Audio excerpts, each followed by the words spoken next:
एक आहे की सध्या ह्या संदर्भात निवडणूक आयोगाकडे आणि सुप्रीम कोर्टामध्ये केसेस चालू आहेत.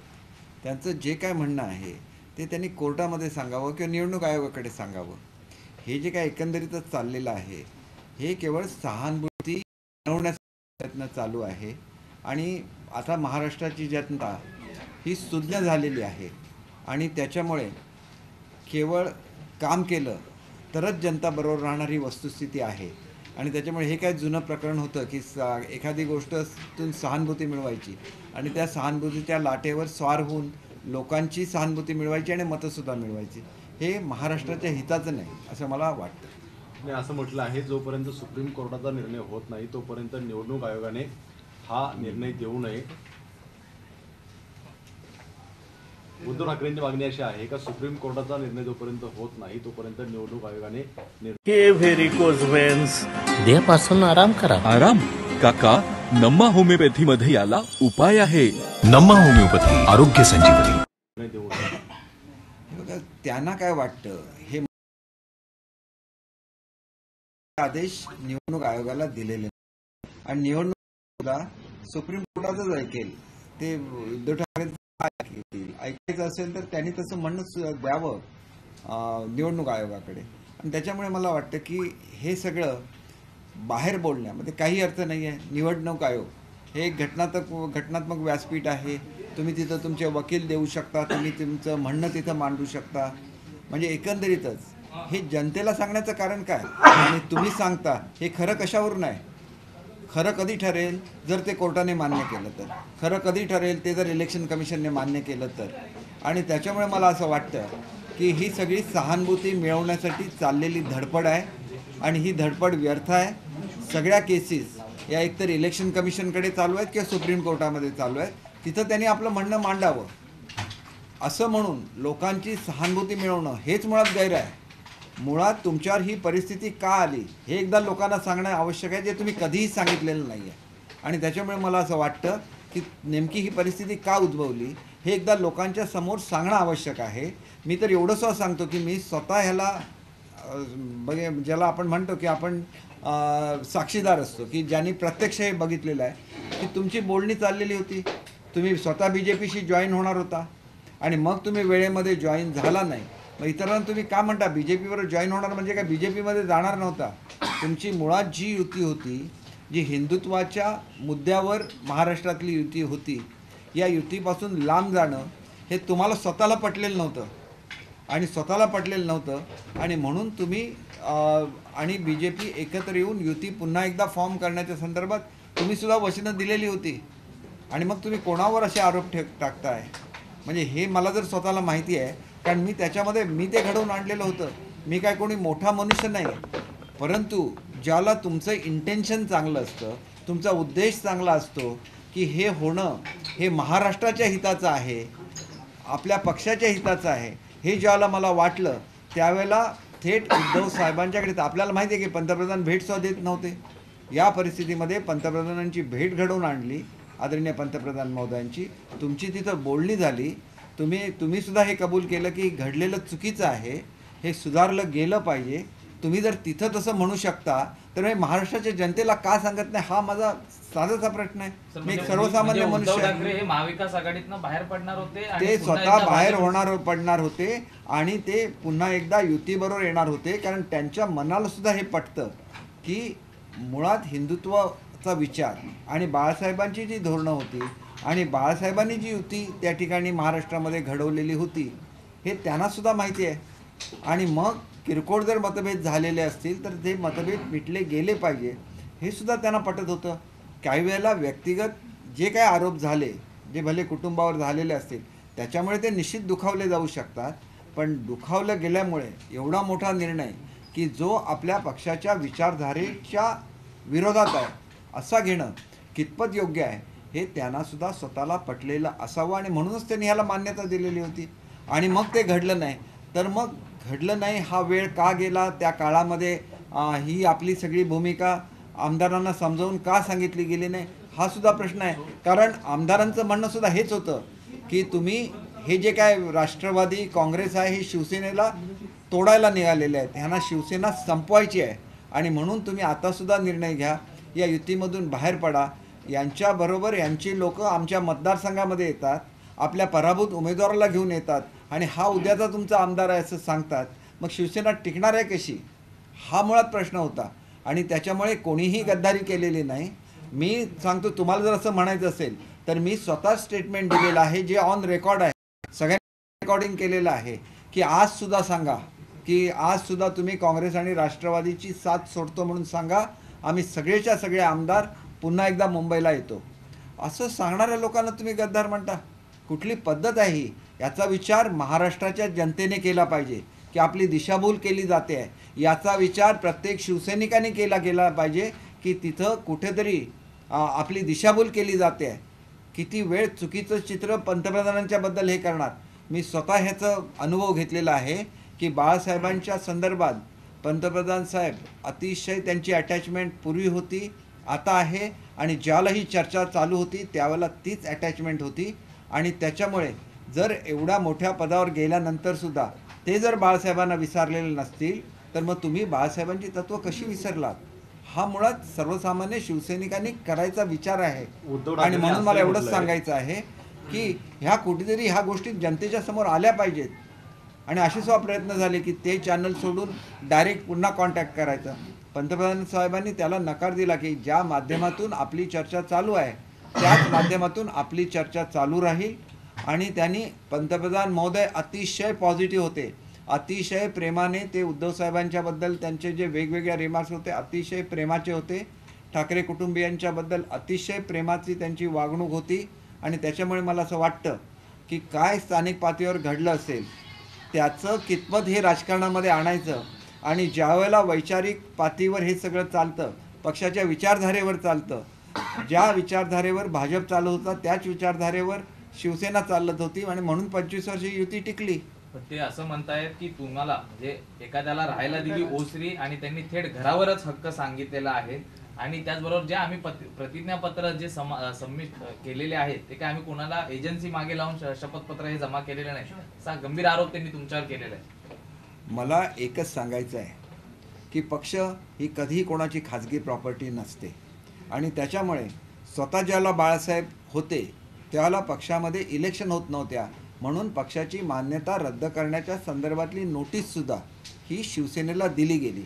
बाळासाहेबांनी स्वतः हे मान्य केलं आणि स्वतः लोकशाहीच्या प्रक्रियेमध्ये सहभागी झाले आणि ह्या निवडणुका शिवसेनेमध्ये सुद्धा व्हायला लागल्या. आणि हा इतिहास आहे. आणि मग असं म्हणणं की पक्ष हा कुठल्या तरी कुटुंबाची प्रॉपर्टी असते असं म्हणणं, तर त्यांनी तसं म्हणणं आपलं इलेक्शन कमिशनकडे द्यावं आणि नंतर आपली मान्यता घ्यावी. कारण पक्ष ही एक लोकशाहीची प्रक्रिया आहे. पक्षामध्ये मेंबरशिप झाली पाहिजे तर मग सगळ्यांना मेंबरशिप द्यायला लागते, त्याच्यामधून इलेक्शन होतात, त्याच्यामधून निवडून येतात.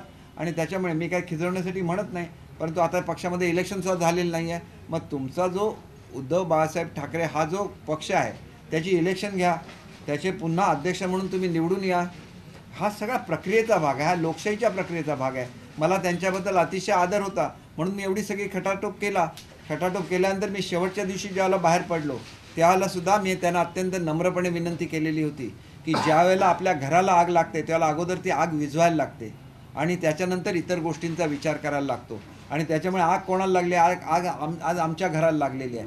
काँग्रेस आणि राष्ट्रवादी ती आग विझवायला येणार नाही आहेत, ती आग आम्हालाच विझवायला लागेल. आणि त्यावेळेला सगळ्यांना एकत्र तर पुढचं काही घडलं नव्हतं. ज्यावेळेला शिंदेसाहेबांना तुम्हाला मुख्यमंत्रीपद पाहिजे का असं विचारलं तेव्हा त्यांच्या डोळ्यामध्ये अश्रू आले. त्यांनी विचारलं की तुम्ही असं का विचारताय? मुख्यमंत्री तुम्हीच राहा, परंतु काँग्रेस आणि राष्ट्रवादीची साथ सोडा असं म्हणणाऱ्या शिंदेनासुद्धा तुम्ही जर गद्दार म्हणत असाल तर त्याच्या एवढी मोठी चूक दुसरी कुठली नाही, हे महाराष्ट्राच्या जनतेला कळलं पाहिजे. तुम्ही जसं सांगता त्याला अर्धवट सत्य का सांगता महाराष्ट्राच्या जनतेला?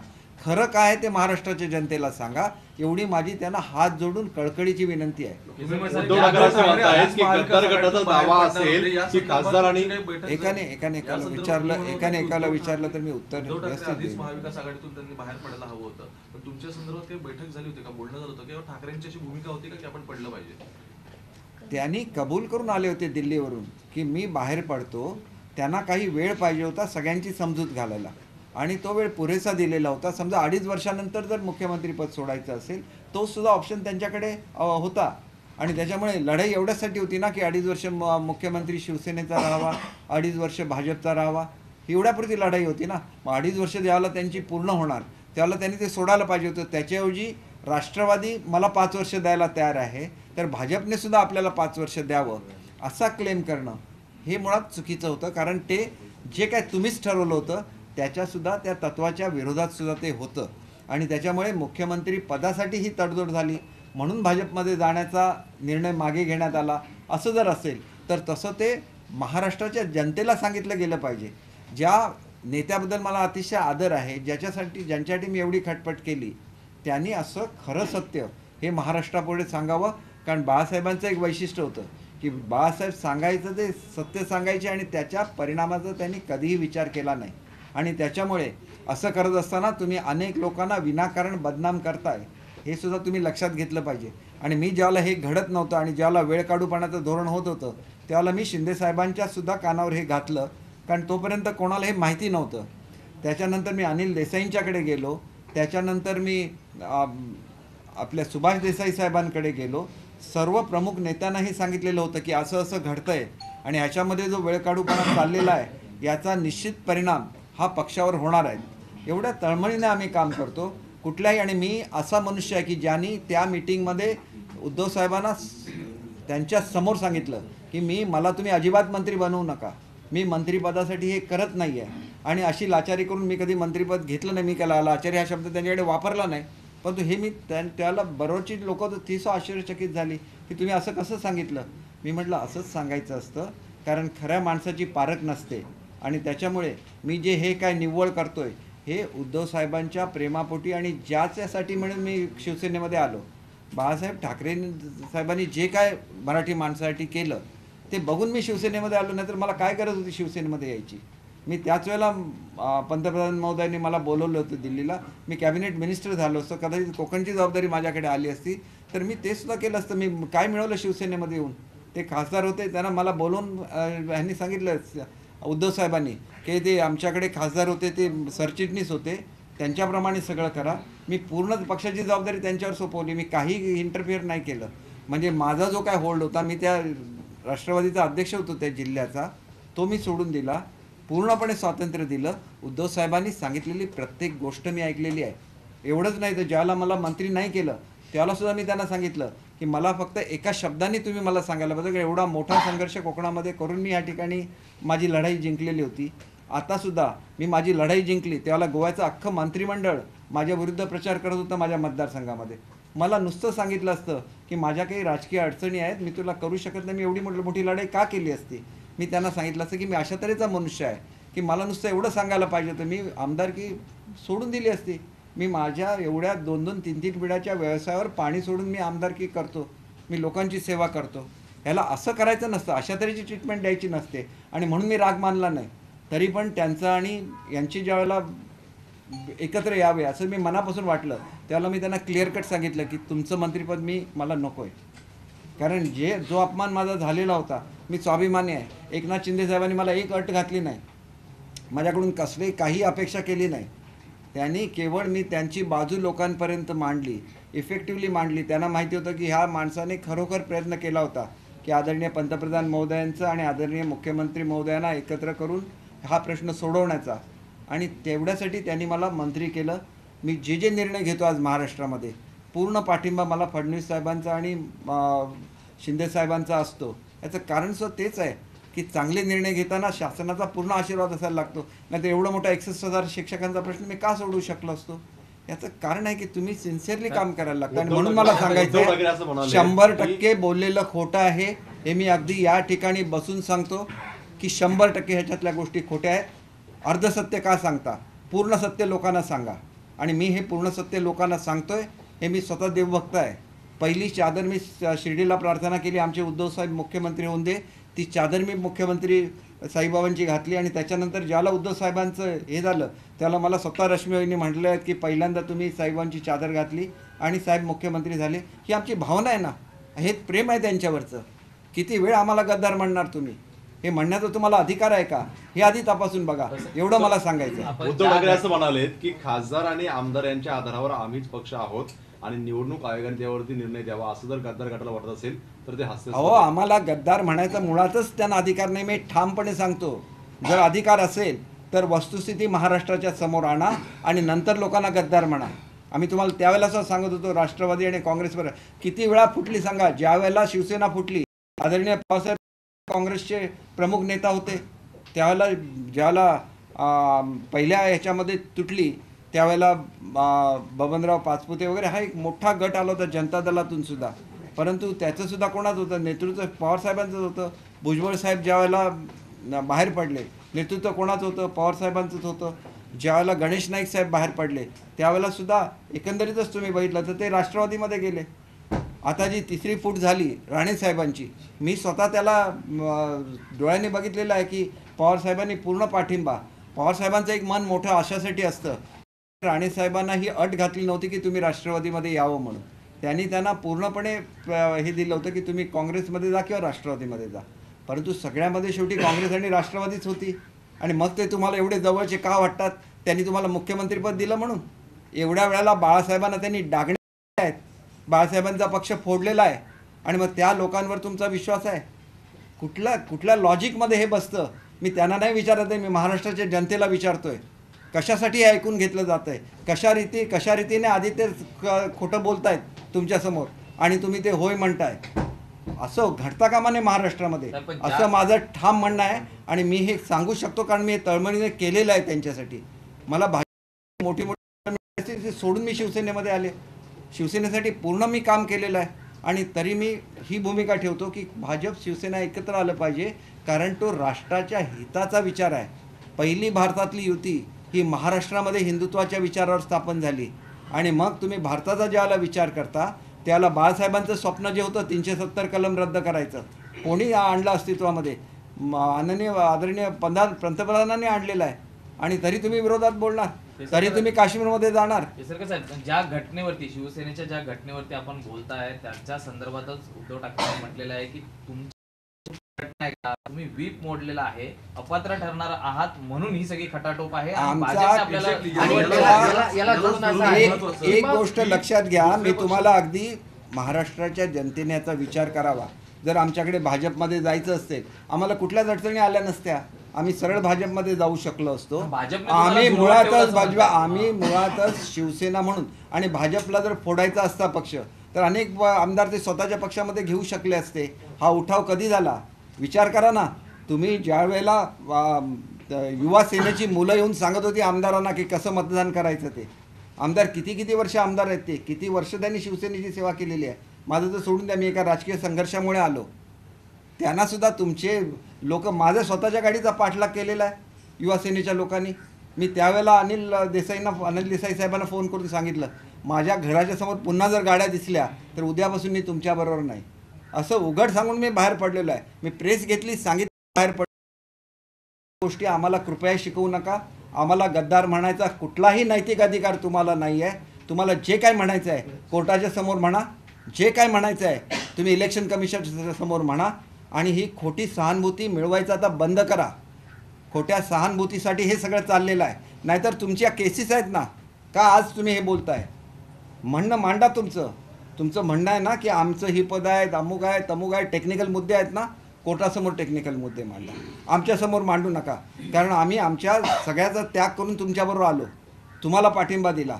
जी लढाई तुम्ही जिंकू शकला नव्हता ती लढाई मी जिंकून दाखवली. स्वतःच्या विचाराच्या जोरावर ती लढाई जिंकून दाखवली. आणि त्याच्यानंतर सन्मानाने मला आतमध्ये घेतलं होतं ना, मग आता तेवढंच प्रेम मी तुमच्याबरोबर केलेलं आहे.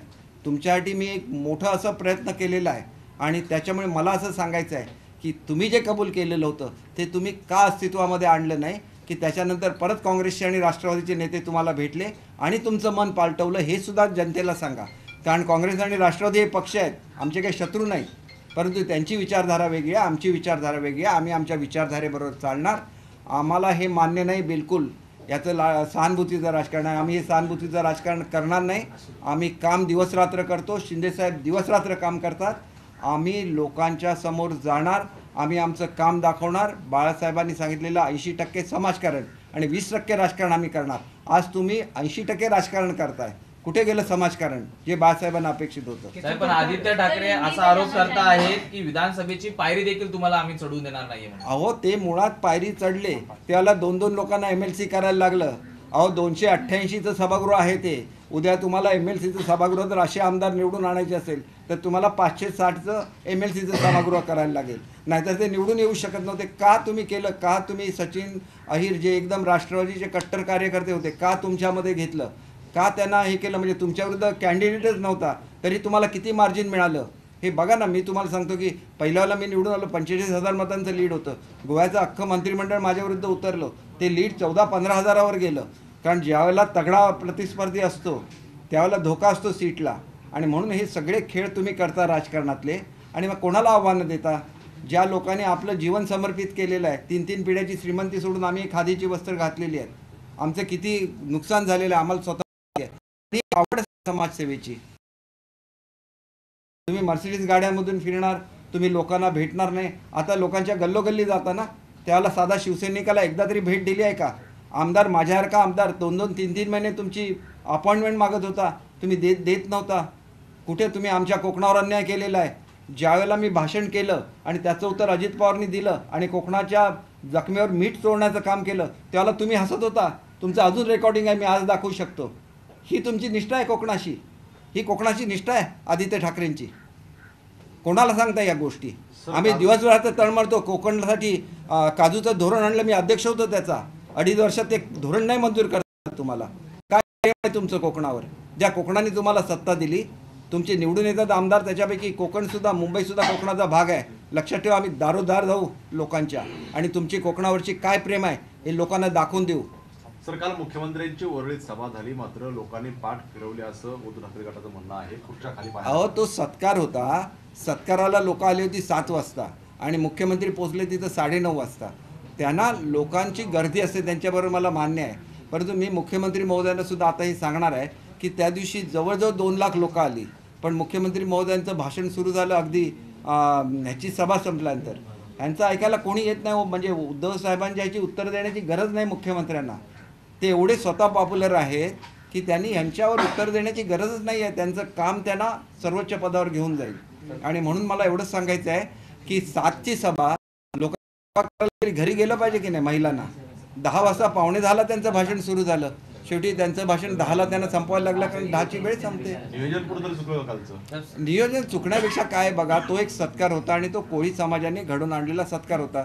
त्यांच्या महिला होत्या, त्यांचे घरातली लोकं होती. शेवटी 10 वाजेपर्यंत कोण काय घरचा स्वयंपाक करायचा ठेवत नाही आणि त्याच्यामुळे मग त्याच्यानंतर रिकामी झालेल्या खुर्च्या दाखवायच्या.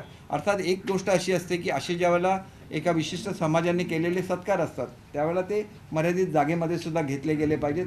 मोठ्या मोठ्या मैदानामध्ये घेतलं तर तेवढीच लोक उपस्थित असतात. ती काही जनरल सभा नाही की ज्याला आम्ही सगळ्या कार्यकर्त्यांना बोलवतो. तो एक अत्यंत हृदयस्पर्शी असा सत्कार होता. कोळी समाजाबद्दलच्या काय भावना उद्धव साहेबांच्या आणि आदित्य साहेबांच्या आहेत हे ह्याच्यावरून दिसून येतं की तुम्ही त्यांना कधी न्याय देऊ शकला नाही. न्याय दिला त्यावेळेला त्यांनी सत्कार घडवला. सत्कार घडवताना कोळी समाज केवढा छोटा आहे, मग तेवढीच लोक येणार ना. ह्याच्यापेक्षा अतिरिक्त लोक यावी अशी तुमची अपेक्षा आहे का? आणि मग त्याच्यासाठी जर साईट चूज करत असताना एक थोड्याशा खुर्च्या जास्त राहिल्या असतील तर तेवढ्याच खुर्च्यांचा तुम्ही फोटो घेणार का? आणि जे लोक त्याच्यावर बसले होते, मी ज्याला भाषण केलं 2 नंबरला भाषण केलं त्याला 80-90% मैदान भरलेलं होतं. मग ती लोक एवढा वेळ कशी थांबणार 10 वाजेपर्यंत? 7ची सभा होती. आणि म्हणून मी ही विनंती निश्चितपणे मुख्यमंत्र्यांना करणार आहे की ज्याला तुम्ही 7ची सभा येतात, लोक तुम्हाला ऐकायला आलेले असतात, आम्हाला ऐकायला आलेले नसतात. तुम्ही या 7:30ला या, 7:45ला या. परंतु त्या वेळेमध्ये येऊन त्यांनी भाषण केलं. त्या दिवशी सुद्धा महाराष्ट्रातून लोक आली होती. 2 लाख लोक, म्हणजे काही छोटी सभा नाही. मुंबईतली सगळ्यात मोठी सभा ती झाली.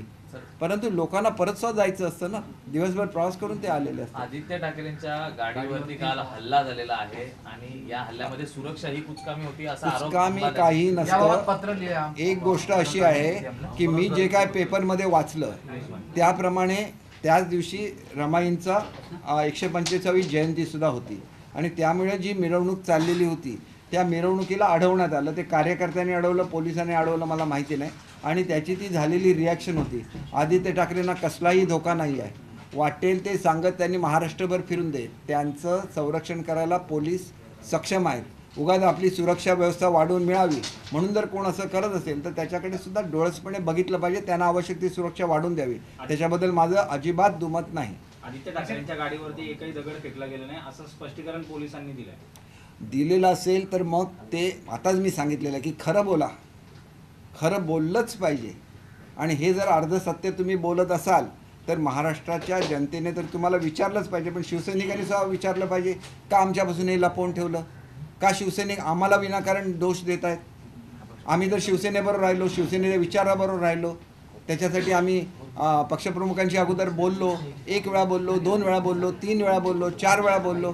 का सांगत नाही हे लोकांना की माझ्याशी बोलले होते पण मी दुर्लक्ष केलं म्हणून. उद्धव ठाकरेंनी आमदारांच्या अपात्रतेचा आमदारांच्या अपात्रतेचा विषय आता उपस्थित केला, व्हीप जेव्हा मोडला त्याबद्दलचा. आणि दुसरं म्हणजे त्यांचं म्हणणं होतं की हे केल्यानंतर त्यांनी केवळ भाजपमध्ये जायला पाहिजे होतं, पण आता भाजपने त्यांच्या विरोधात खेळी केली आणि त्यामुळे भाजप त्यांनी काहीही म्हणून दे, हे जे काही म्हणायचं ना कोर्टामध्ये म्हणून दे. का प्रेस कॉन्फरन्स घेता आणि म्हणता? हे म्हणणं कोर्टामध्ये गेलं पाहिजे ना. तुमचं म्हणणं जर लिगल आहे तर कोर्टामध्ये म्हणा, कोर्टाने मान्य केलं तर आम्ही बघू. आमचा सुद्धा लढा आमच्या तत्वासाठी आहे, त्याच्यासाठी आम्ही आमच्या आमदारक्यापणाला लावलेल्या आहेत. आम्ही आमच्या आमदारक्यापणाला लावल्यानंतर तुम्हीच आम्हाला म्हणणार गद्दार. सो आम्ही आमच्या ह्याच्यासाठी केलं ना, शिवसेनेच्या विचारधारेसाठी, हिंदुत्वासाठी आम्ही लढाई दिलेली आहे. तरी तुम्ही आम्हाला असं म्हणणार? आम्ही कधी जाऊ शकलो असतो भाजपमध्ये? भाजपमध्ये गेलो असतो तर आमच्यावर काही कारवाईच झाली नसती, कारण तसा कायदा आहे. पण मुळातच पक्षामध्ये फूट पडली हे तरी आधी मान्य करा. तुम्ही तेच मान्य करत नाही आहे. सगळे लोक निघून गेलेत आणि उरलेले सुद्धा आहेत ना. असंच करत राहिलं ना तर उरलेले सुद्धा निघून जाणार. शेवटचा प्रश्न आहे, पत्रकार महाराष्ट्रात असुरक्षित आहेत. रत्नागिरीत रिफायनरी समर्थकांनी पत्रकारांना पूर्ण संरक्षण दिलं गेलं पाहिजे ही भूमिका केवळ आम्ही घेतली नाही, तर ज्या वेळेला फडणवीस साहेबांचं सरकार होतं त्यावेळेला हे पूर्णपणे त्याच्यासाठी वेगळं तरतुदी आहेत आणि सरकार त्याला कटिबद्ध आहे. ज्याने कोणी हा प्रकार घडवला असेल ते अत्यंत निंदनीय आहे. त्याला जास्तीत जास्त शिक्षा झाली पाहिजे हे माझं म्हणणं आहे. परंतु त्याचा संबंध त्या व्यक्तीशी आहे आणि त्या व्यक्ती कोण तो शोधून घेतला पाहिजे, त्याला अटक.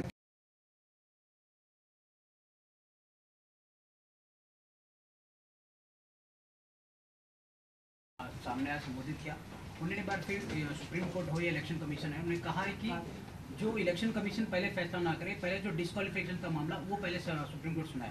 उनके इस बयान को किस तरह से देखेगा? देखिए ये बयान पब्लिकली करने की क्या ज़रूरत है?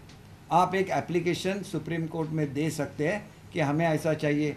उन्होंने बार बार बोला था कि इलेक्शन कमीशन के पास सुनवाई नहीं होनी चाहिए, सुप्रीम कोर्ट ने उसको खारिज कर दिया. ये तो उनको भी मालूम है. ये सिर्फ सिंपैथी जुटाने की एक कोशिश है और ये ऐसे ही करते हैं. इनकी राजनीति सिंपैथी ही से चलती है, ऐसे मुझे अभी लगने लगा है. क्योंकि मैंने एक कोशिश की थी, उनका एक वेल विशर जो उनका भक्त जैसे मैंने कोशिश की कि उनकी और पीएम साहब की मीटिंग हो जाए और जिस विचारधारा के लिए बाला साहब ने बीजेपी और शिवसेना का गठबंधन किया था वो महाराष्ट्र में कायम हो जाए. मैंने ये भी रियलाइज़ किया कि पीएम साहब कितने सेंसिटिव है, बाला साहब के लिए उनके दिल में कितना आदर है, ये मैंने इस दौरान रियलाइज़ किया था. और उद्धव साहब उनके साथ जब बोले थे तो वो भी भावनावश हुए थे. उनको भी ये रियलाइज हुआ था कि मैंने बहुत बड़ी जो विचारधारा थी, जो हिंदुत्व की विचारधारा थी, उससे मैं अलग चल के बाहर आ गया और कांग्रेस और राष्ट्रवादी के बहकावे में आ गया. उन्होंने ये भी एश्योर किया था कि जैसे ही वो महाराष्ट्र पहुँचते हैं तो वो अपना इस्तीफा दे के दोनों पार्टियों को इकट्ठा करेंगे. लेकिन उनका ये भी कहना था कि मुझे कुछ मोहलत चाहिए ताकि मैं अपने पार्टी वर्कर्स को कन्विंस कर सकूं कि हमें इकट्ठा आना चाहिए. और पीएम साहब ने उन पर कुछ भी इंसिस्ट नहीं किया. उन्होंने जब बोला कि जितना भी समय आपको चाहिए आप ले लीजिए. अब बाद में उनको ऐसे शायद लगने लगा कि ये जो महाविकास गठबंधन है उन्होंने उनको 5 साल की मोहलत दी है सीएम बनने के लिए. तो उनको ऐसे लगने लगा कि फिर 2.5 साल का मेरा जो एक मेरी मांग थी कि 2.5 साल शिवसेना का बने और 2.5 साल बीजेपी का सीएम रहे, वो भी भूल गए. तो ये सब हो गया. इसका कारण ये जो एक गरिमा रहती है सीएम पोस्ट की, उसके लिए ये टूट गया क्या? इसके बारे में भी लोगों को सोचना चाहिए. क्योंकि ये मैंने उनको नहीं बोला था, उन्होंने खुद ऐसे बोला था कि जब वो महाराष्ट्र वापस आ जाएंगे तो अपना इस्तीफा दे देंगे. फिर पीएम साहब ने तो इस्तीफा बिल्कुल जल्दी नहीं मांगा था। उनका ये कहना था कि जब भी आपको चाहिए तब आप दे दीजिए, तब बीजेपी का सीएम बनेगा। और उनकी जो मांग है वो भी पूरी हो रही थी। उनकी मांग थी कि 2.5 साल शिवसेना का सीएम बने और 2.5 साल बीजेपी का सीएम बने। लेकिन आज एक बुराई में अच्छा ऐसे हो गया कि अभी 5 साल सीएम शिवसेना का है। एक राहत है और एक बाबा साहब की तरफ जो एक ममत्व है, जो एक रिस्पेक्ट है पीएम साहब का, उसकी ये निशानी है कि सीएम शिवसेना का ही रहा महाराष्ट्र में। तो वो जिस तरह से सोचते हैं, उद्धव साहब क्यों नहीं सोचते, यही मेरा सवाल है। और जो सच है आप जनता के सामने क्यों नहीं लाते, ये मेरा सवाल है।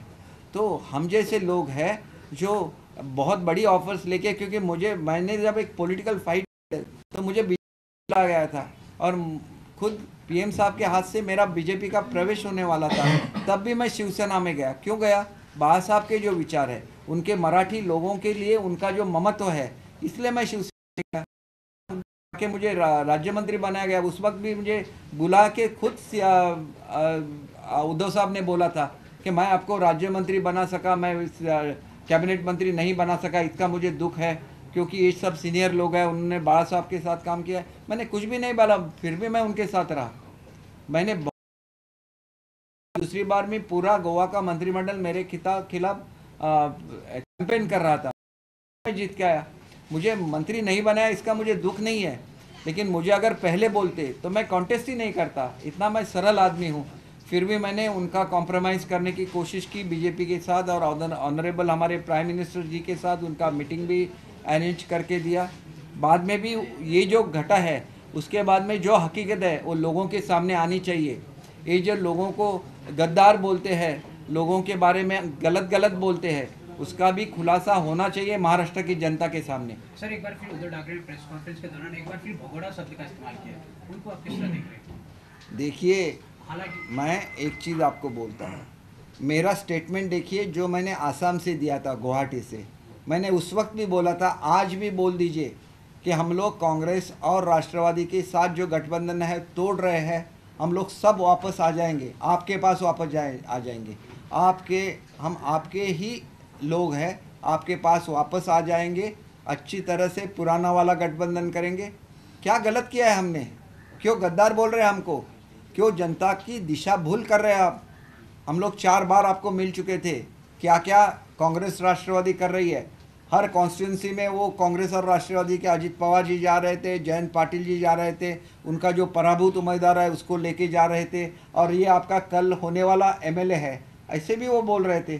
तब उद्धव साहब को बुरा नहीं लगा, क्योंकि एमएलए आपके थे ना, उनके बारे में आपको तो क्यों नहीं था? आपने क्यों अजित पवार साहब को बुला के नहीं बोला कि मेरे एमएलए के कॉन्स्टिट्यूंसी में नहीं जाना चाहिए? बोल सकते थे ना, शिवसेना के प्रमुख थे ना, वो क्यों नहीं किया? इसका भी जवाब जनता को देना चाहिए। हम लोग जब बोलते हैं तो हमने भी कुछ किया है उनके लिए, इसलिए बोलते हैं, और खुलेआम बोलते हैं कि आप एश्योर करके आए थे। प्राइम मिनिस्टर साहब ने इतना रिस्पेक्ट दिखाया था ठाकरे फैमिली के लिए और बाबा साहब के लिए, तो आपने उसको भी ठुकरा दिया। तो ये आपने ठुकरा दिया, ये लोगों को समझना चाहिए। और आप जो बोल के आए थे उसकी अमल भी आपने नहीं किया। वो आपका जो ये था, एक शब्द था, बाबा साहब अपने शब्द पे कायम रहते थे, फिर आपने ये क्यों किया पीएम साहब के पास? इसका भी जवाब आपको महाराष्ट्र की जनता को और भारत की जनता को भी देना चाहिए, क्योंकि बाबा साहब सिर्फ महाराष्ट्र के नेता नहीं थे, वो पूरे भारतवर्ष के नेता थे। आदित्य ठाकरे इसमें महाराष्ट्र के दौरे पे है, कल हमने देखा कि उनके गाड़ी पे पथराव हुआ है। उनके गाड़ी में पथराव हुआ है, तो वो किस सिलसिले में हुआ है कि उसमें वो एक प्रोसेशन चल रहा था रमाई, माँ रमाई के बारे में। माँ रमाई जो अंबेडकर जी की धर्मपत्नी थी, उनकी 125वीं जन्म की वो समारोह था, और उसको रोक दिया गया। इसलिए लोगों ने बहुत स्लोगन्स भी लगाए आदित्य जी के खिलाफ, लेकिन आदित्य जी को ऐसे नहीं लगा कि माता रमाबाई इतनी महान है कि मैं एक 5-10 मिनट के लिए उनके लिए रुकूं और उस प्रोसेशन को आगे जाने के लिए अलाउ करूं। वो भी उन्होंने नहीं किया, क्योंकि उनकी यंग एज है, वो क्या बोल रहे हैं उनके समझ में नहीं आ रहा है। इसलिए मैं उनके खिलाफ कुछ भी नहीं बोलूँगा। उद्धव साहब का जो भी घटना हुई है, ये 100% सच घटना है कि उनकी मीटिंग हुई थी पीएम साहब के साथ और उनने एश्योर किया था कि यूपी में हम लोग इकट्ठा रहेंगे। जो भी हुआ वो गलती से हुआ है और ये गलती रिपीट नहीं होगी। उन्होंने भी ऐसे भी एश्योर किया था। तो ये सच क्यों नहीं बोल रहे महाराष्ट्र की जनता के सामने? सच बोलना चाहिए, ऐसे मुझे लगता है। सर, उन्होंने कहा है कि मेरी जो सुरक्षा में चूक हुई है उसकी जिम्मेदार पुलिस और राज्य सरकार है।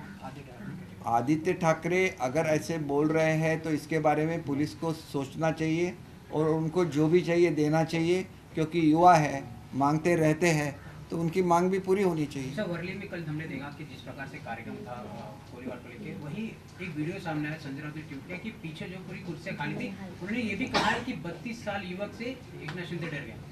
एक तो चीज़ ऐसी है कि वो एक सत्कार का कार्यक्रम था जो कोली लोग ने रखा था।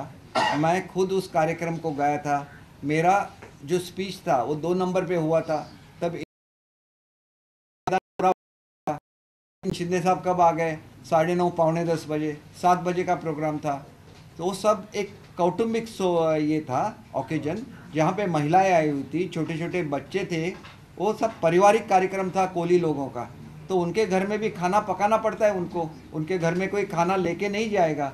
तो वो लोग निकल गए 9 साढ़े 9 बजे, क्योंकि उनको खाना भी पकाना है अपने फैमिली के लिए। तो जाहिर सी बात है कि इस बारे में पॉलिटिक्स करना कितनी गंदी बात है। देखिए, कोली जो रहते हैं मुंबई के, वो ओरिजिनल नेटिव है मुंबई के, तो उनके बारे में भी आपको आदर नहीं है। वहाँ पे आप रिप्रेजेंट करते हैं, उनकी डिमांड्स आप फुलफ़िल नहीं करते हैं। उनकी डिमांड शिंदे साहब ने फुलफ़िल की, तो उन्होंने बहुत बड़ा समारोह रखा। इतने बड़े ग्राउंड पे क्यों रखा मुझे मालूम नहीं, क्योंकि कोली कम्युनिटी छोटी कम्युनिटी है जो कोलीवाड़ा में ही रहती है। तो उनका एक पैशन है, उनकी एक मांग है, उनका एक उत्साह है, तो उसका भी आप अपमान करेंगे तो ये कोली कम्युनिटी का अपमान आप कर रहे हैं। जो कोली कम्युनिटी आपके साथ रही हमेशा, आप न्याय मत दीजिए, लेकिन उनका अपमान तो मत कीजिए, इतना ही मुझे कहना है। 32 साल के युवक से डर गए? और युवक से कोई भी नहीं डरता है। पहले तो वो इलेक्शन में उनको खड़ा कर दिया तो अपोजिशन से डर गए। वो जो हमारे सचिन भाऊ है, उनको ये किया, उनको अपने पार्टी में लेके आए, उनको वापस करने के लिए प्रेशराइज किया, फिर उनको MLC बनाया। ये सब इतिहास है, उसको निकाल के देखिए। अगर इसी तरह से एक MLA को बनाने के लिए दो MLC चाहिए, तो हमारी जो कैपेसिटी है 78 या कुछ भी जो है 80 के अंदर है, उसको 560 करना पड़ेगा, क्योंकि 288 MLA जीत के आते हैं। एक MLA के पीछे 2 MLC, ऐसे करके अगर लोग जीत के आते हैं तो ये लोकशाही का जो ढांचा है वही ढल जाएगा। और ये करने वाले आदित्य जी है और कोई नहीं है। तो उनका केयर लीजिए, उनके लिए 2 चाहिए तो 4 MLC बनाइए। ये हमारा क्वेश्चन नहीं है, वो फैमिली का उनका क्वेश्चन है। लेकिन ऐसा मत बोलिए कि जो लोग लोगों का आशीर्वाद लेके जीत के आते हैं उन पे तो उंगलियां मत निकालिए। सर, रत्नागिरी में एक पत्रकार की एक्सीडेंट में हालांकि मौत हो गई, लेकिन अब सवाल ये उठ रहा है क्या महाराष्ट्र पे बिहार और यूपी बन गया पत्रकारों के हिसाब से हत्या हो रही है? देखिए, आप यूपी और बिहार की अपमान मत कीजिए। हम लोग ऐसे सोचते हैं कि जितना महाराष्ट्र योगी वहाँ पे बन गए CM, और यूपी में बहुत अच्छी तरह से लॉ एंड ऑर्डर का सिचुएशन हो गया, लेकिन आदित्य जी का केयर लेने के लिए पुलिस दल सक्षम है, वो उनकी केयर लेगी। ये जो सिंपैथी की वेव करने की कोशिश करते हैं, इससे बेहतर होता है। हत्या की, हाँ, पत्रकार की हत्या का है ना, उसका तो निषेध होना चाहिए। जो भी इसके लिए जिम्मेदार है उसे कड़ी से कड़ी सजा होनी चाहिए। और पत्रकार जो हमारे भाई है, उनके संरक्षण के लिए जो भी नए नियम बने हैं वो फडणवीस साहब के CM के टेन्योर के दरमियान हुए हैं। तो मैं ऐसे समझता हूँ कि इसके बारे में हम सब लोग पत्रकार के साथ है, कड़ी से कड़ी एक्शन होनी चाहिए। आई भवानीचा गजर म्हणजे